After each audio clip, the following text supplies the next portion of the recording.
بسم الله الرحمن الرحيم الحمد لله والصلاة والسلام على رسول الله أما بعد সম্মানিত আমার দিনী ভাইরা আসসালামু আলাইকুম ওয়া রাহমাতুল্লাহি ওয়া বারাকাতুহু।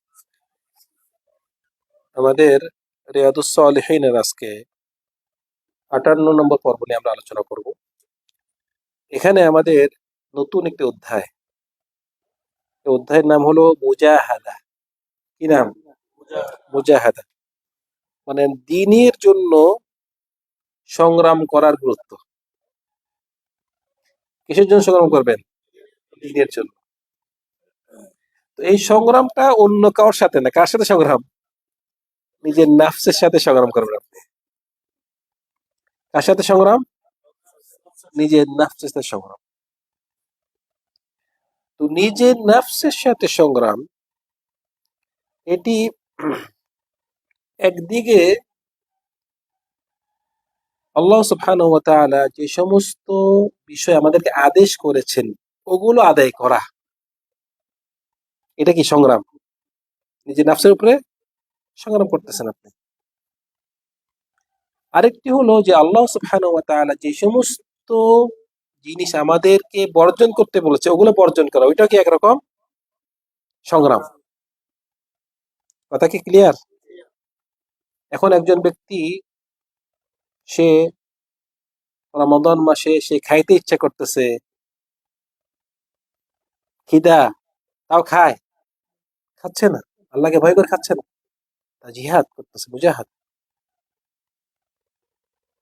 শীতকালে সে ঘুম থেকে উঠতে ইচ্ছা করছে না, উজু করতে ইচ্ছে তাও সে জোর করে উঠতেছে, উজু করতেছে, নামাজ পড়তেছে, 5 ওয়াক্ত নামাজ মসজিদে যাচ্ছে, এটা মানে এই কষ্ট করে যাচ্ছে, এটা জিহাদ না? এটাকে বলে মানে সংগ্রাম, নিজের নাফসের উপর সংগ্রাম করা। একটা হলো সংগ্রাম কি আল্লাহর আদেশ মানার মধ্যে, আরেকটা সংগ্রাম হলো যে আল্লাহ সুবহানাহু ওয়া তাআলা যেসব জিনিস আমাদেরকে বলছে বর্জন করার জন্য, ওগুলো বর্জন করাটা একটা সংগ্রাম। একজন ব্যক্তি সে ধূমপান করে, তার অভ্যাস এমন আছে, ভাত না খেয়ে থাকতে পারে কিন্তু ধূমপান করতে হয় তার। আমার চোখে দেখা, আপনিও দেখেছেন মনে হয়, রমজান মাসে অনেক ভাইরা রোজা রাখে, মানে কোনো মতে একটা খাজুর খাই, প্রথমে সিগারেট খায়। মানে আশ্চর্য লাগে যে মানে ফজর থেকে মাগরিব পর্যন্ত সে পেরেছে আর পারতেছে না। তো এই ধূমপান ছেড়ে দেওয়া এটা একটা জিহাদ, তার অভ্যাস। যেহেতু ধূমপানের কথা শেষে আমি একটা কথা বলেছি, যারা নাকি ধূমপান করে আর কি, মনে রাখবেন যে সমস্ত ভাইরা বলে ধূমপান কমিয়ে এনেছি, মানে ভাই ধূমপান করিয়েন না, বলছে না ভাই আগের থেকে কমাই দিছি, আগে 2 প্যাকেট খেতে না, এখন 1 প্যাকেট খাই। এগুলো কিন্তু আপনার বাদ দিবে, মানে এরকম করে আপনি ধূমপান ছাড়তে পারবেন না। এটা শয়তানের ধোঁকা।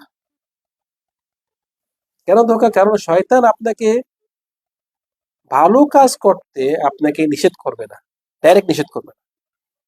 কি বলবে? করবা আর কি। কি বলবে? এত তাড়াহুড়া কেন, করবা আর কি। আপনারা যারা নাকি কোরআন পড়তে পারে না, কাউকে বলতে শুনেছেন যে আমি কোরআন শিখবো না? কেউ বলছে এরকম?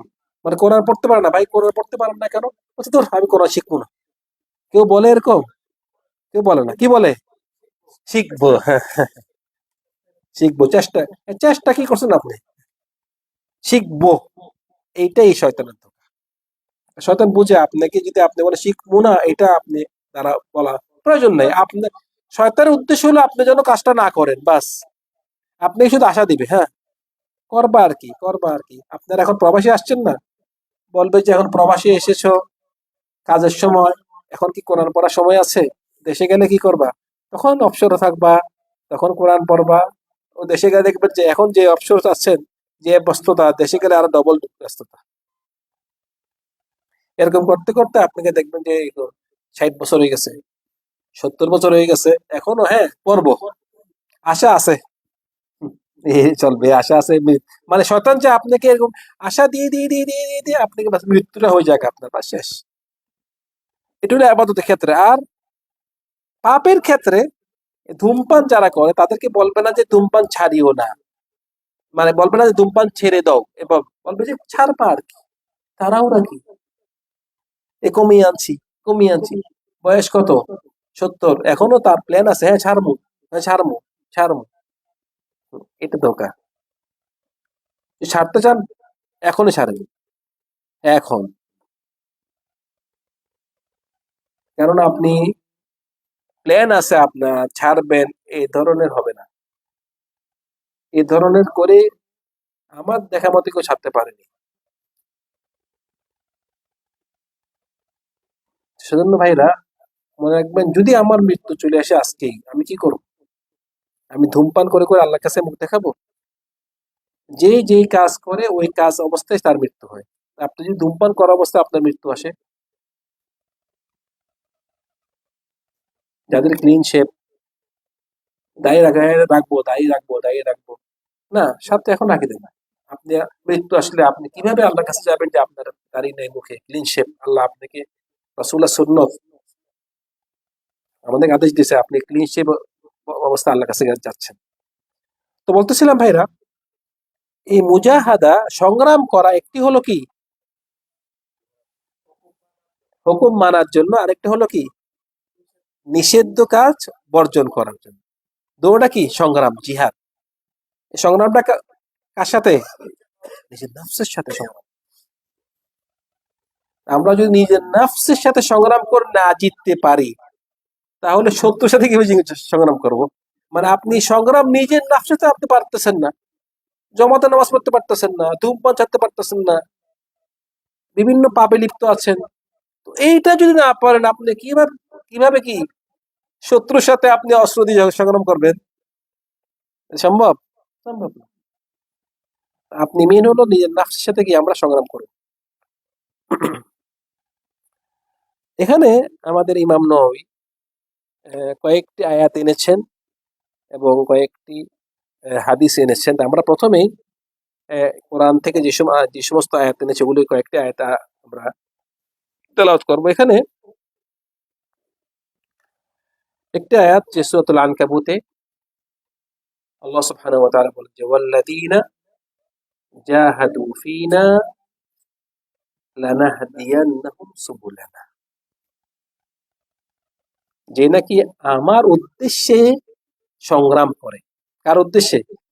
আমার উদ্দেশ্যে, আল্লাহর জন্য সংগ্রাম করে। এই সংগ্রামটা কিসের সাথে? নফসের সাথে।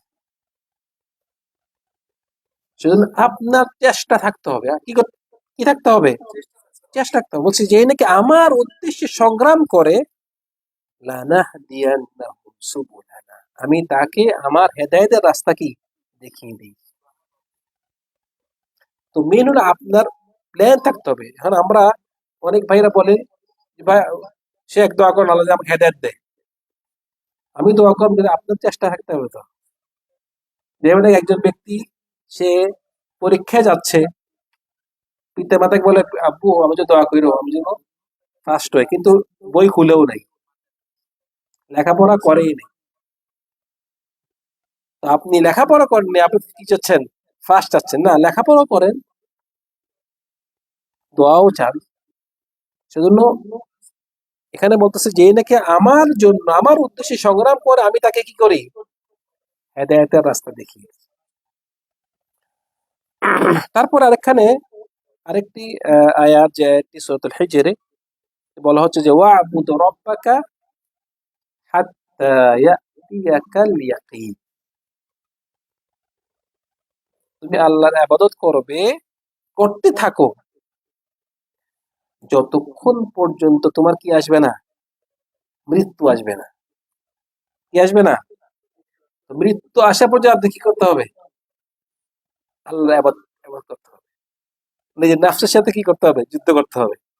যতক্ষণ আপনার এই জ্ঞান থাকে, হুঁশ থাকে, কি করতে হবে? যুদ্ধ করতে হবে। আবার এই আয়াতের আবার একটু ভুল ব্যাখ্যা আছে। ওয়া'বুদ রাব্বাকা হাত্তা ইয়াতিয়াকাল ইয়াকিন। জানে কি ভণ্ড ভণ্ড পীর আছে না বাংলাদেশে, বিভিন্ন দেশে দেখা যায় ভণ্ড পীর বড় আল্লাহর ওলি হয়ে গেছে, সে নামাজ পড়ে না, আবার রোজা রাখে না। কি বলে জানেন? বলছে রোজা নামাজ এগুলো হলো ছোটদের জন্য। আমি তো এখন অনেক উপরে উঠে গিয়েছি। ওয়া আবুদ রাব্বাক হাত্তা ইয়াতি, আমার ইয়াকিন, এখানে ইয়াকিনের ব্যাখ্যা মুফাসসিরদের কাছে, ইয়াকিন মানে কি, এখানে ইয়াকিন অর্থ কি? মৃত্যু। ওই ইয়াকিন অর্থ বলতেছে বিশ্বাস, মানে শাকের বহু বচন, শাক সন্দেহ, শাকের বিপরীত কি? ইয়াকিন। শাক অর্থ সন্দেহ, ইয়াকিন অর্থ বিশ্বাস। বলছে আমার বিশ্বাস হয়ে গিয়েছে এখন, এখন আমার আর নামাজ পড়া দরকার নেই। সে বাংলাদেশে অনেক দেখবেন যে অনেক বন্ড নামাজ পড়ে না, গোসল করে না, রোজা রাখে না। আবার মুশকিল হলো, ও যে ভণ্ড এটা আমি ওর দোষ দিচ্ছি না, ও তো শয়তান। কিন্তু আমার তো অবাক লাগে যারা নাকি তাকে অনুসরণ করে। হ্যাঁ, এটা কি মানুষ! ও তো পয়সা ইনকাম করতেছে, ও তো এটা ধান্দা। কিন্তু তুমি কিভাবে ওকে পয়সা দিচ্ছ? ওকে পয়সা দিয়ে আল্লাহর নৈকট্য মানে তুমি আশা করছো? কিভাবে ওকে পয়সা দিচ্ছ? অনেক দেখা যায় পাগল, ল্যাংটা ল্যাংটা, বাবারে কত বড় আল্লাহর ওলি! আস্তাগফিরুল্লাহ! কি ল্যাংটা বলে আল্লাহর ওলি, কাপড় দিলেও কাপড় পরে না। এসব কি মানে? এগুলো যারা করে, ওদের থেকে যারা নাকি তাদেরকে অনুসরণ করে, তাদেরকে আমি আশ্চর্য, তাদের মানে জ্ঞান থেকে আমার আশ্চর্য লাগে। তুমি কিভাবে এই ব্যক্তিকে এইভাবে আল্লাহর ওলি বুঝছো? নামাজ পড়ে না, কোনো আল্লাহকে মানে কোনো বিধান মানে না। মানে কেউ কেউ মানে দেখা যায় বড় আল্লাহর ওলি কিন্তু ইসলামের রোকন কয়টা তাও জানো না, কিছু জানো না। তো বলতেছিলাম ওয়াবুদ রাব্বাকা হাত্তা ইয়াতিয়াকাল ইয়াকিন অর্থ কি? যে তুমি আল্লাহর ইবাদত করতে থাকো যতক্ষণ পর্যন্ত তোমার কি না আসে? মৃত্যু না আসে। তোমার জ্ঞান আছে, কি করতে হবে? আল্লাহর ইবাদত থাকতে হবে। তার বলছে যে ফামান ইয়ামাল মিসকালা যাররাতিন খায়রান ইয়ারা, সূরা জিলজালাতে এই আয়াতটি, যে কেউ যদি অণু পরিমাণ করে ভালো কাজ করে সে কি কিয়ামতে দেখতে পাবে। অণু পরিমাণ কেউ জানে না, আল্লাহ জানে। তো করেছেন, তা আপনি এই ফল আখিরাতে পাবেন। আর এখানে বলছে ওমা তুকাদ্দিমু লিআনফুসিকুম ওমা তুনফিকু মিন খাইরিন ফাইন্নাল্লাহা বিহি আলিম। সূরাতুল বাকারা বলতেছে তোমরা যে কোনো জিনিস দান করো, ভালো জিনিস দান করো, আল্লাহ সুবহানাহু ওয়া তাআলা তা সম্পর্কে কি জ্ঞান রাখেন, তিনি জানেন। হ্যাঁ, হ্যাঁ, ওই কাছে কাছে শুনুন, আমি ওমা তুনফিকু লিআনফুসিকুম মিন খাইরিন তাজিদুহু ইনদাল্লাহ ওয়া খায়রা ওয়া আ'যামা আজরা, যে তোমরা তোমাদের নফসের জন্য যা যা তাকদিম, যা যা তাকদিম করছো আল্লাহ সুবহানাহু কাছে, আল্লাহ সুবহানাহু ওয়া তাআলা আহ, তিনি এর পরিবর্তে তোমাদেরকে আরো ভালো দান, আরো ভালো দিবেন। যেটুকু দিচ্ছেন এর থেকে আরো ভালো আল্লাহ সুবহানাহু ওয়া তাআলা আপনাদেরকে দিবেন। যে সমস্ত আয়াতগুলো কাছে কাছে, আমি এটাকে মানে সংক্ষেপে নিয়ে আসতেছি আর কি, নিয়ে আসি আর কি। তো এগুলো কিছু কিছু আয়াত, এই সমস্ত আয়াত, আরো আয়াত আছে, এগুলো বাস ইমাম নবী কয়েকটি আয়াত এনেছেন, যে আমরা যেন আমাদের নাফসের উপরে কি করি? মুজাহাদা করি। নাফস তো চায় আরাম, নাফস কি চায়? আরাম চায়। নামাজ যেতে ইচ্ছে করতেছে না, শীত, তাও যাচ্ছেন, এটা একটা জিহাদ না? খাইতে ইচ্ছে করতেছে, তাও কি? এখন যদি আপনাকে ঘরে, আপনি একা একা আছেন, কেউ দেখতেছে না, রোজা রাখছেন, খাবার আছে, তাও খাবেন আপনি? না, খাবেন না। এটা জিহাদ। আমরা কিছু কিছু আয়াত জানতে পারলাম এই জিহাদ সম্পর্কে, মুজাহাদা সম্পর্কে, যে এই মুজাহাদাটা নিজের নাফসের সাথে মুজাহাদা করা, নিজের নাফসের সাথে সংগ্রাম করা। এই সংগ্রামটা আল্লাহ সুবহানাহু ওয়া তাআলা যে সমস্ত জিনিস আদেশ করেছে ওই আদেশগুলো পালন করা, এবং যে সমস্ত জিনিস নিষেধ করেছে ওগুলো কি বর্জন করা নিয়ে সংগ্রাম করা। আল্লাহ সুবহানাহু ওয়া তাআলা আমাদের সবাইকে, আমরা যা শুনেছি আমল করার তৌফিক দান করুন। আমরা আমাদের দ্বিতীয় পর্বতে হাদিস নিয়ে আলোচনা করব। সাল্লাল্লাহু আলা সাইয়্যিদিনা মুহাম্মদ ওয়া আলা আলিহি ওয়া সাহবিহি আজমাইন। আসসালামু আলাইকুম ওয়া রাহমাতুল্লাহি ওয়া বারাকাতুহু।